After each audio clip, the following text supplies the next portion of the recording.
तो अगर आपको इसको ख़त्म करना है तो आपको वेदों और शास्त्रों को बारूद से उखाड़ देना होगा। कौन से? जो नैतिकता को नकारते हैं। हेलो एवरीवन, जय भीम, जोहार। कैसे आप लोग? आई होप आप अच्छे होंगे, शानदार। और आज की वीडियो का हमारा टॉपिक है तर्क और नैतिकता का बहिष्कार। ये हमारा चैप्टर नंबर 22 है, एनिहिलेशन ऑफ कास्ट, मतलब जाति का उच्छेद, जाति भेद का उच्छेद। और ये वीडियो काफ़ी ज़्यादा इंपॉर्टेंट है। प्लीज़ इस वीडियो को शेयर जरूर करें अगर अच्छी लगे, और इसका पूरा जरूर देखें ताकि आपको फुल इन्फॉर्मेशन हो सके। स्टार्ट करते हैं और ध्यान से सुनना।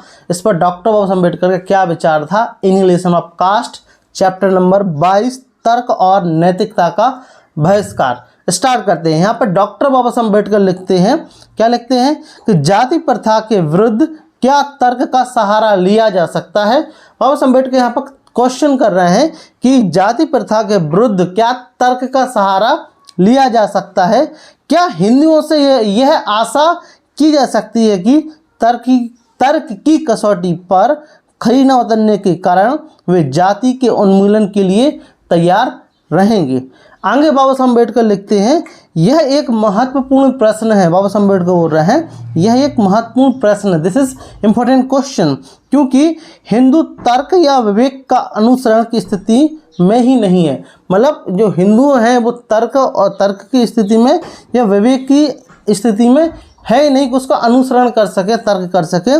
मनु ने प्रत्येक हिंदू के दैनिक व्यवहार के प्रति 3 आज्ञाएं दी हैं, 3 आज्ञाएं दी हैं जिसके अनुकूल प्रत्येक हिंदू को अपना व्यवहार रखना आवश्यक है।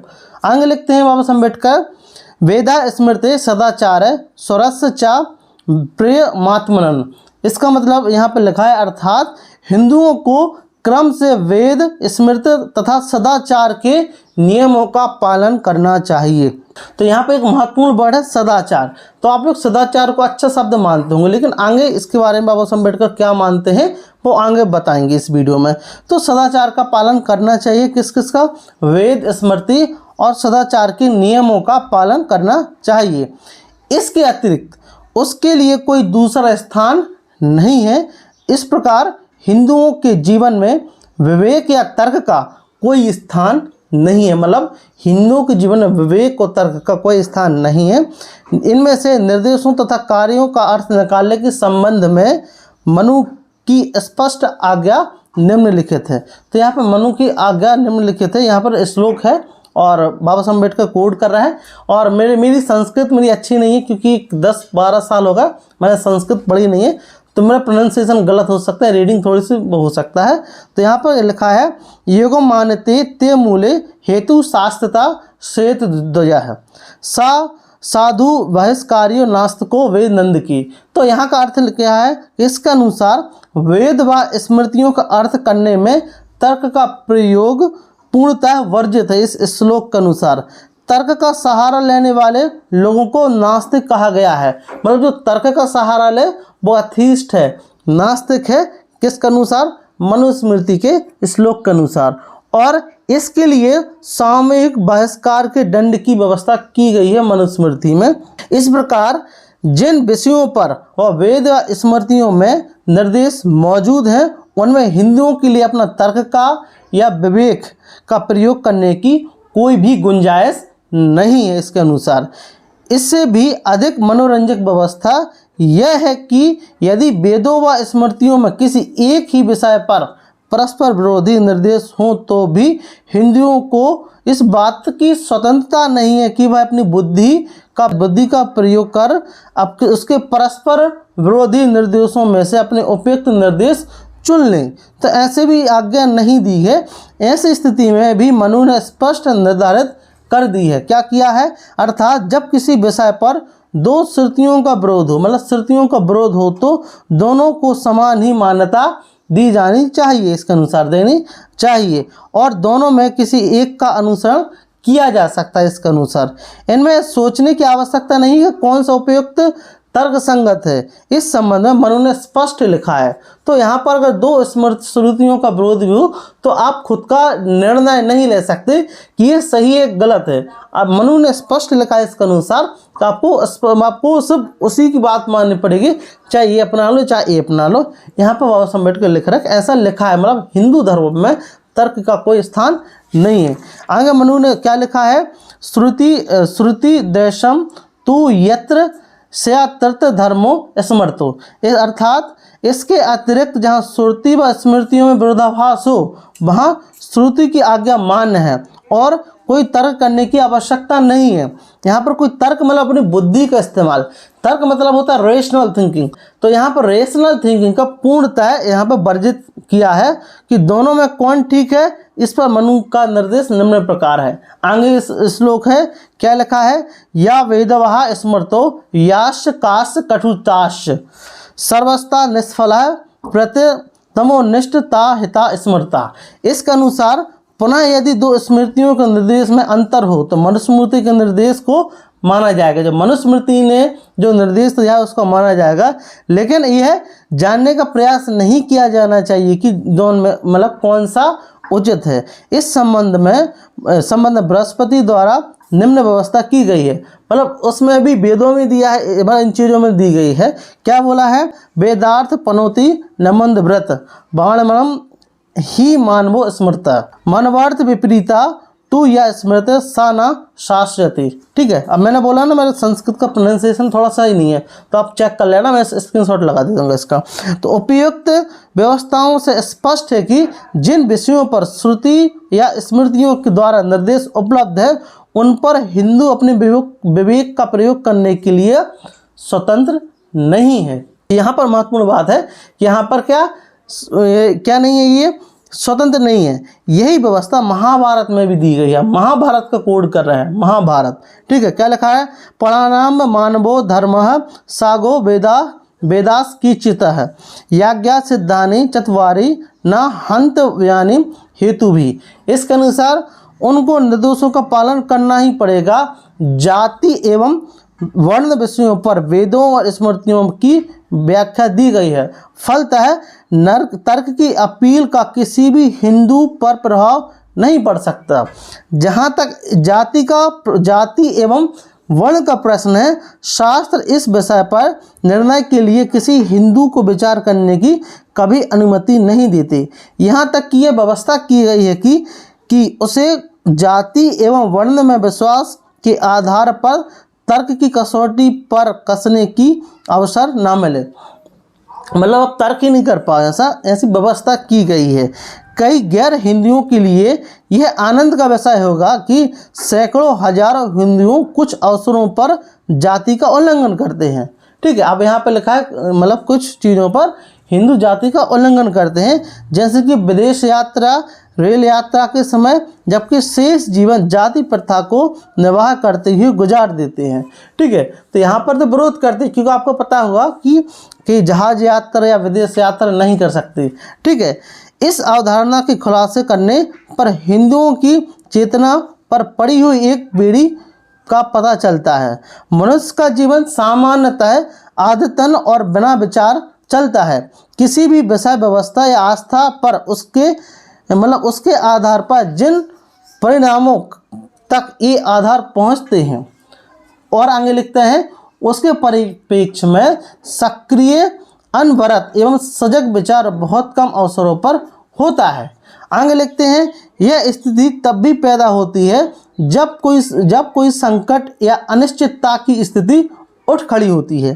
किसी हिंदू के जीवन में विदेश यात्रा और रेल यात्रा वास्तव में ऐसे अवसर हैं, और स्वाभाविक तौर पर एक हिंदू को स्वयं से प्रश्न करना चाहिए कि यह जाति प्रथा पालन यदि वह हर समय नहीं कर सकता तो इसे बने रहना नहीं चाहिए, इसे क्यों बने रहना चाहिए। लेकिन वह ऐसा नहीं करता, वह एक जगह जाति का उल्लंघन करता है और बिना हिचक भविष्य में उसका पालन करने के लिए आगे बढ़ता है। इस आश्चर्यजनक आचरण का कारण शास्त्रों में इस संबंध में दिए गए नियम हैं जो उसे किसी सामर्थ्य के अनुसार इस व्यवस्था का पालन करने के लिए निर्देश देते हैं। आगे लिखते हैं, और पालन न करने की स्थिति में प्रायश्चित करने की व्यवस्था देते हैं। इस प्रकार प्रायश्चित के सिद्धांत के रूप में शास्त्रों ने जो समझौते की भावना का मार्ग पकड़ा है, उससे जाति प्रथा को अनावरत जीवन प्राप्त हुआ है। मतलब अगर आपने कुछ कर दिया, जाति से उल्लंघन कर दिया, तो उसके प्रायश्चित की व्यवस्था भी कर दी। जैसे क्या, जो जाति है उसका मतलब उसको और ज़्यादा ताकत मिल गई, मजबूती मिल गई, और इससे पुनः विचार की स्थितियां समाप्त हो गई। आगे लिखते हैं, अन्यथा इसके कारण जाति की अवधारणा ही मटियामलेट हो जाती।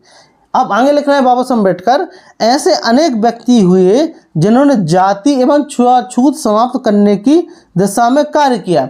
इनमें से जिनका जिक्र किया जा सकता है उनमें कबीर एवं रामानुजन प्रमुख हैं। क्या आप इन सुधारकों के कार्यों का हवाला देकर हिंदुओं के अनुसरण करने के लिए डपट सकेंगे? आगे बाबा साहब अम्बेडकर क्वेश्चन कर रहे हैं।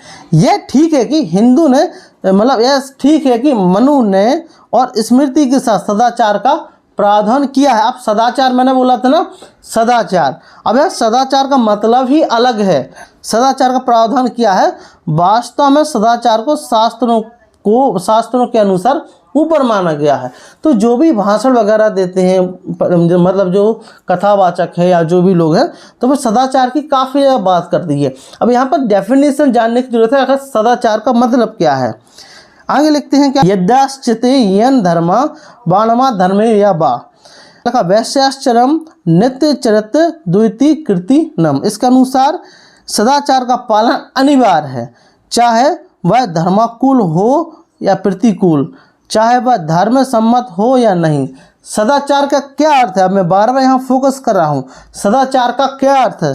यदि कोई यह समझे कि सदाचार का अर्थ उचित एवं भले कार्य हैं, जैसे कि सज्जन और भले लोगों के कार्य, तो वह भारी गलती कर रहा है।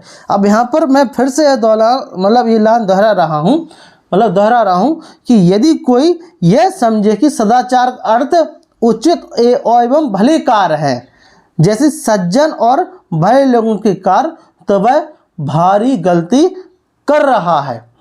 आगे लिखते हैं, सदाचार का अर्थ अच्छे कार्य या सज्जन व अच्छे लोगों के कार्य नहीं है। इसका अर्थ है प्राचीन रूढ़ी, चाहे उचित हो या अनुचित, इसका है जो प्राचीन रूढ़ियां हैं, चाहे सही हो चाहे गलत, उसको फॉलो करना, इसका मतलब सदाचार है।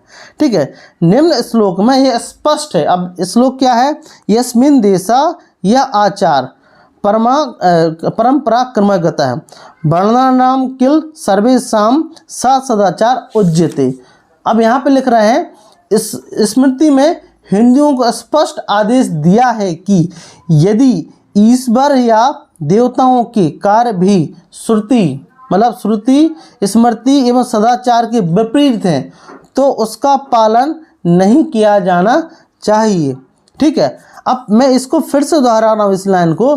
स्मृति हिंदुओं को स्पष्ट आदेश दिया है कि यदि ईश्वर या देवता के कार्य भी श्रुति, मतलब जो ईश्वर है कोई देवता है, इनके कार्यों में सदाचार के विपरीत हो, ठीक है, मतलब सदाचार के विपरीत है, तो उसका पालन नहीं किया जाना चाहिए। अब कुछ लोग ये बोल सकते हैं सदाचार तो अच्छी बात है, यहाँ तो कितनी अच्छी बात बोल रहे, ईश्वर को भी मना कर रहे हैं। ठीक है, लेकिन क्या लिख रहे हैं, संभवतः लोगों को इसलिए सचेत किया गया है कि कहीं ऐसा ना हो कि भले कार्य भले लोगों के कृत्य को सदाचार ना समझ बैठे। जैसे कि आज हम समझ बैठे हैं, हम बोलते हैं सदाचार का पालन करना चाहिए, ठीक है, ना बैठे, और इस डर से भी कहीं इसका अनुसरण ना करने लगे।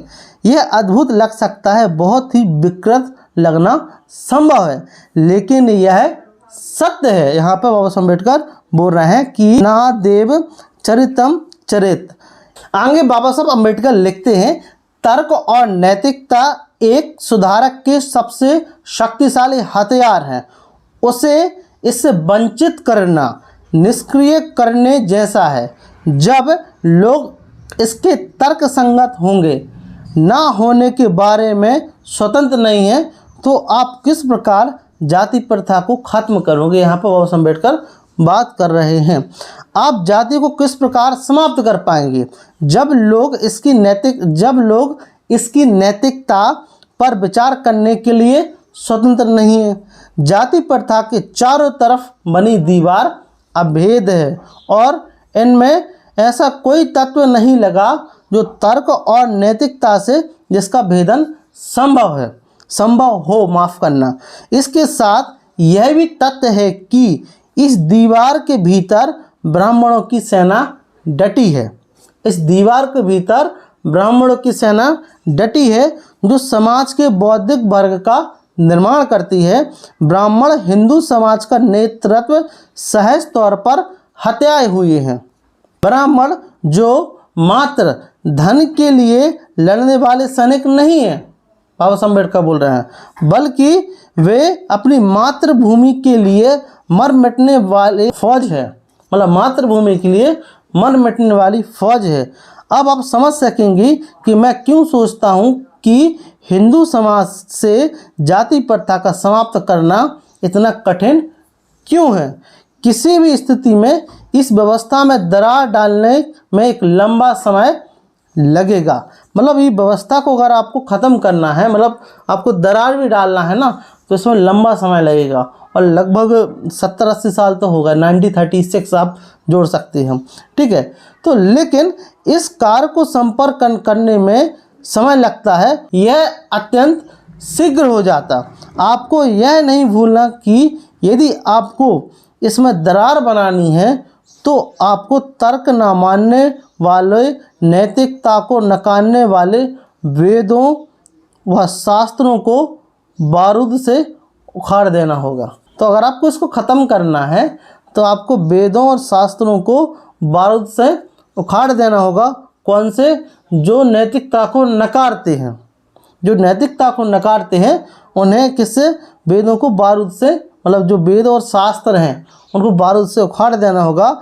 श्रुति और स्मृति के धर्म को ख़त्म करना होगा और कुछ और कहना लाभदायक नहीं होगा। इस मामले में मेरा यही मत है।